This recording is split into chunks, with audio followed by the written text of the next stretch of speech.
Dear student, till now we read Ashoka War for Kaling and Ashoka inscription for Kaling War. Today we will read what was Ashoka धर्म, अशोक का धम्म क्या था। तो Ashoka Dhamma did not involve worship of a god or performance of a sacrifice. He felt that just as a father tries to teach his children, he had a duty to instruct his subject. He was also inspired by the teaching of the Buddha. Ashok के धम्म में किसी देवता की पूजा अथवा किसी कर्मकांड की आवश्यकता नहीं थी।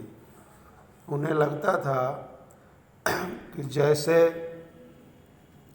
पिता अपने बच्चों को अच्छे व्यवहार की शिक्षा देते हैं, वैसे ही यह उनका कर्तव्य था कि अपनी प्रजा को निर्देश दें।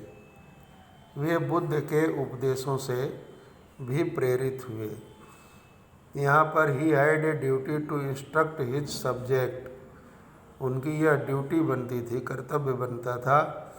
सब्जेक्ट मीन्स यहाँ प्रजा दिया है कि उनकी ड्यूटी बनती थी, कर्तव्य बनता था कि जिस प्रकार से एक पिता अपने बच्चे को अच्छे व्यवहार की शिक्षा देता है, उसी तरह वह भी अपनी प्रजा को निर्देश दे, क्योंकि अशोक अपनी प्रजा को अपने पुत्र के समान मानते थे, अपने बच्चों की तरह ही अपनी प्रजा को मानते थे। और अशोक का धम्म जो था वह बुद्ध द्वारा चलाए हुए जो धर्म था, बौद्ध धर्म, तो बुद्ध के उपदेशों से प्रेरित होकर उन्होंने बौद्ध धर्म को अपनाया था और बौद्ध धर्म की ही शिक्षा को उन्होंने अपनी प्रजा के बीच में प्रचारित और प्रसारित किया। There were a number of problem that troubled him people in the empire followed different religion and this sometime led to conflict. Conflict माने टकराव होता है। Animals were sacrificed, slaves and servants were ill treated. Besides, there were quarrels in families and amongst neighbors. Ashoka felt it was his duty to solve this problem, so he appointed officials known as the Dharma Mahamatra, who went from place to place teaching people about dharma. Besides, Ashoka got his message inscribed on rocks and pillars, instructing his officials to read his message to those who could not read it themselves. There were A number of problem में ऐसी कई समस्याएं थीं जिनके लिए उनमें संवेदना थी। उनके साम्राज्य में अलग अलग धर्मों को मानने वाले लोग थे, इसलिए इसमें कई बार टकराव पैदा हो जाता था।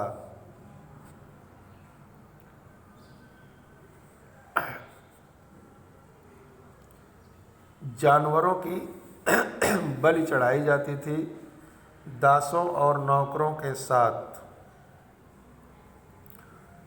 दासों और नौकरों के साथ दुर्व्यवहार किया जाता था। स्लेव्स मीन दास और सर्वेंट मीन्स नौकर। दासों और नौकरों के साथ क्रूर व्यवहार किया जाता था। इनके अलावा परिवार और पड़ोसियों के बीच भी झगड़े होते रहते थे। अशोक ने यह महसूस किया कि इन समस्याओं का निदान इन समस्याओं को दूर करना, इनका समाधान करना उसका कर्तव्य है। इसलिए उन्होंने धम्म महामात नाम के अधिकारी की नियुक्ति की, जो जगह जगह जाकर धम्म की शिक्षा देते थे। अशोक ने धार्मिक कार्य के लिए जिस अधिकारी को नियुक्त किया उसको उस समय धम्म महामात के नाम से जाना जाता था। Ashoka also sent messenger to spread ideas about them to other land such as Syria, Egypt means मिस्र जिसको आप कहते हैं, Greece and Sri Lanka. He built roads, dug wells and built rest houses.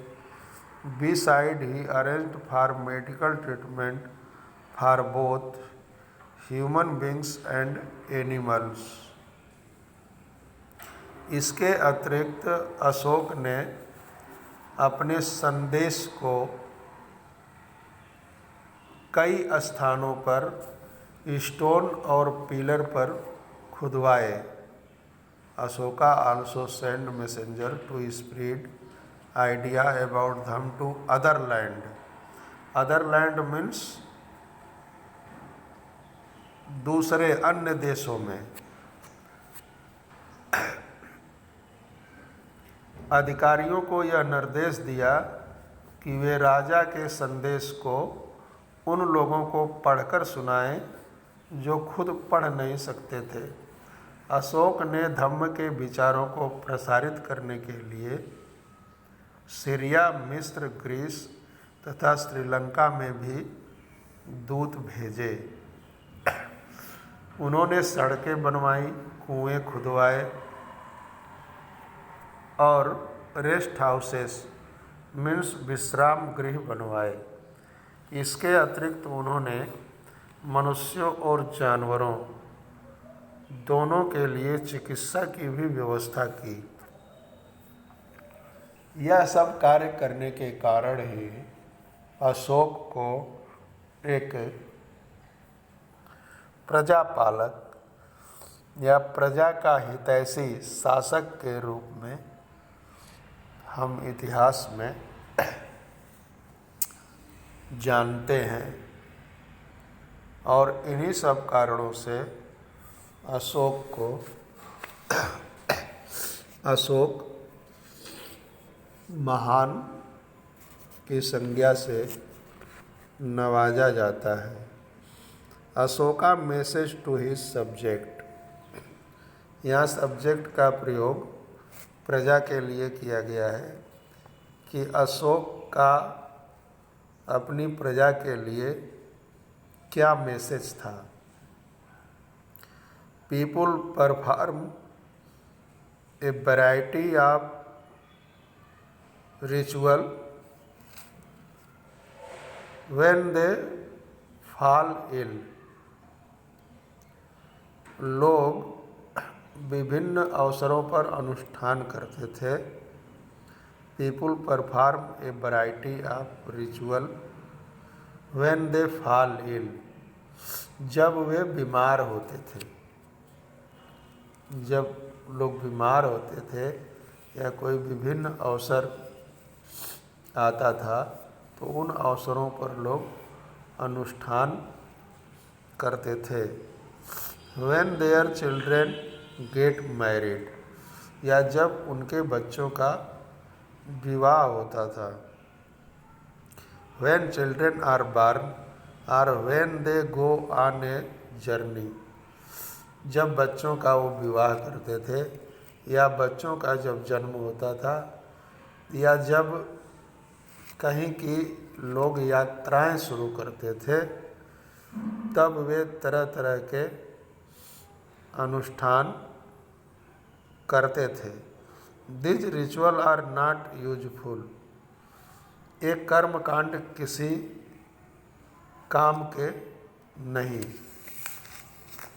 माने जो भी हम लोग उस समय के लोग यज्ञ अनुष्ठान करते थे, बीमार होने पर ईश्वर की प्रार्थना करते थे, या अपने बच्चों के विवाह और जन्म या यात्रा के समय अनुष्ठान आदि करते थे, उसको अशोक का संदेश था कि this ritual are not useful. यह जो कर्मकांड है, इस तरह का जो अनुष्ठान यज्ञ आदि है, यह किसी भी काम के नहीं होते हैं। If instead people observe other practice, this would be more fruitful. What were these other practices? If instead माने इसके बदले, यदि लोग, पीपुल ऑब्जर्व अदर प्रैक्टिसेज, यदि लोग दूसरी रीतियों को माने तो वह ज़्यादा फलदायी होगा। This would be more fruitful. अगर इन कर्मकांडों, अनुष्ठानों और पूजा पद्धतियों के बदले लोग दूसरी रीतियों को माने तो वह ज़्यादा फलदायी होगा। तो वो रीतियाँ क्या थी? ये अन्य प्रकार की रीतियाँ थी। क्या थी भाई? जब पूजा पाठ यज्ञ अनुष्ठान न करें तो फिर क्या करें? तो अशोक अपने स्टोन इंस्क्रिप्शन और पिलर इंस्क्रिप्शन के माध्यम से और धम्म महामात्रों के माध्यम से क्या करने का संदेश देते हैं? These are being gentle with slaves and servant.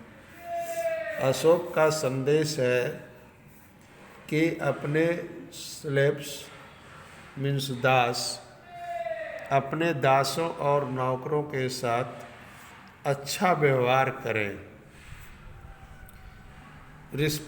Respecting once Elder,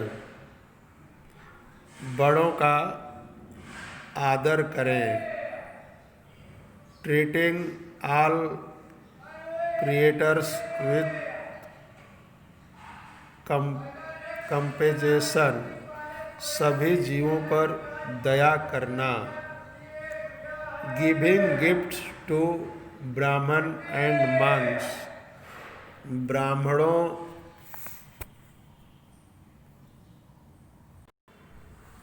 तथा श्रमणों को दान देना। मंक्स मीन्स श्रमण। तो इस प्रकार अशोक अपने संदेश में कहते हैं कि ये कर्मकांड, अनुष्ठान, यज्ञ, हवन, यह सब किसी काम के नहीं होते हैं, बशर्ते आप अपने दासों और नौकरों के साथ अच्छा व्यवहार करिए, बड़ों का आदर करिए, सभी जीवों पर दया करिए और ब्राह्मणों तथा श्रमणों को दान दीजिए। गिविंग गिफ्ट टू ब्राह्मण and monks, it is A both wrong to praise one's own religion or criticize another us। अपने धर्म की प्रशंसा या दूसरे धर्म की निंदा करना, दोनों ही बातें गलत हैं। आगे कहते हैं कि दूसरे धर्म की निंदा भी न करें। Each one should respect the other religion। हर किसी को दूसरे धर्म का आदर करना चाहिए। If one praises one's own religion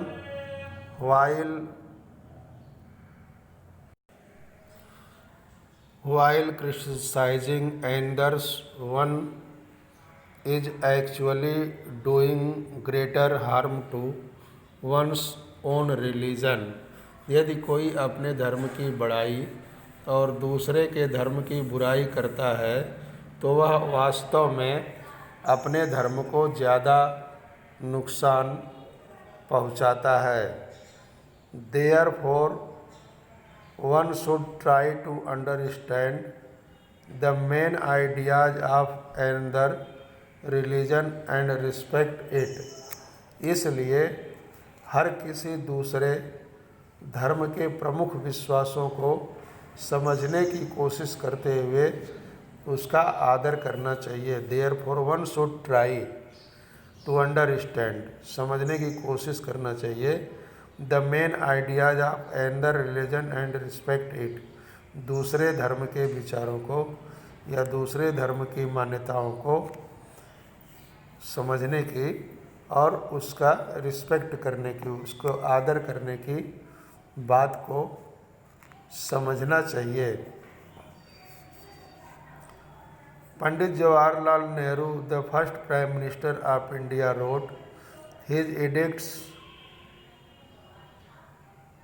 still speak to us in a language we can understand and we can still learn much from them। Bharat के प्रथम प्रधानमंत्री पंडित जवाहरलाल नेहरू ने लिखा है कि उनके धर्मोपदेश बने अशोक के धर्मोपदेश आज भी हमसे एक ऐसी भाषा में बात करते हैं जिन्हें हम समझ सकते हैं और जिनसे हम बहुत कुछ सीख सकते हैं।